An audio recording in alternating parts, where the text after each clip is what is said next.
اعوذ بالله من الشیطان اللعین الرجیم. بسم الله الرحمن الرحیم. عزیزانی محترم، معمولا همونطور که خبر هستین ما درباره سوشال ایشوز و فیملی ایشوز مختلف وقتا فوقتا مختلف مطالب را بیان مونم. یکی از مسائلیه که قبلا هم گفتم دکترو در سوسایتیزم و در معاشیزم روز بروز تعداد زیاد شده رایه و از خود وجوهات و فکترز و یا ریزنز مختلف داره که باید بررسیش نده جای خو. برحال ما بیانم کدوم در مختلف جاها، لیکن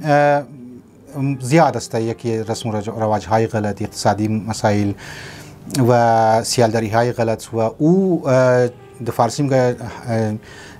رقابت ها و مقابل های بسیار بیجا که او قص خرج کرد و قسم خرج منم. لذا این مسائل که است دکتر ها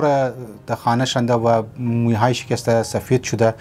که باید از لحاظ سوشال ایشو مد نظر گرفته اما رای حل هایش پیش کنی که انشالله ما از بعد هم اراده دارم که پیش کنم. لیکن ساعت از این دکترو خواهرای که از مو سوال نه که یگو دعا است یا یگو عمل مربوگی که تاکي مو بخت مو واشنه و خاصگاری که زیاد باید که امروز امی مطالب در خدمت شما میخوایم بیان کنم. چند دستورات را بزرگا و عرفا بیان کرده در این سلسله که اگر این عمل را انجام بدی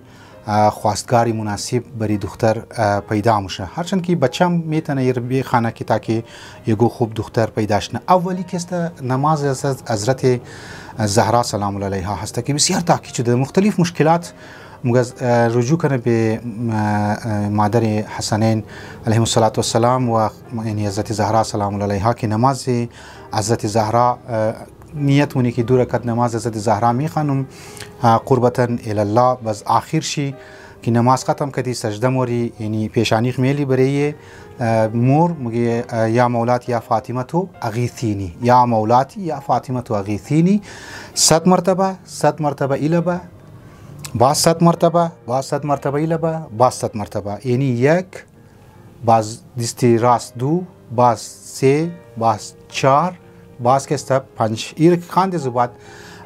دعا بخوای. دیگه چیه که خواهرایی که زیاد میخوای که خواستگاری مناسب برایش پیدا شونه قرآن زیاد تلاوت کنه، سوره حشر زیاد تلاوت کنه که انشالله زمینه ازدواج که است فراهم مشنه برای ازی خواهرا. بعض موقع که در بعضی از بزرگان موقع که اینی عمل را انجام بدین مخصوصا نماز صبح را موقع اولی وقت بخوانین و بعد از نماز صبح دست راست را روی سینه که استمیلی و روی سینه کشتی 70 مرتبه یا فتح مگی یعنی نماز صبح که اولی وقت خواندی بعد از نماز صبح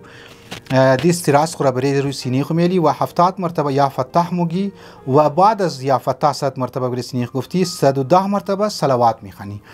و هر وقت گرفتار ناراحتی فکری شدی یعنی زیاد تنشن میلاو شد که عرصیز من نموشه فلان عمر متیر میشه لا حول ولا قوه الا بالله را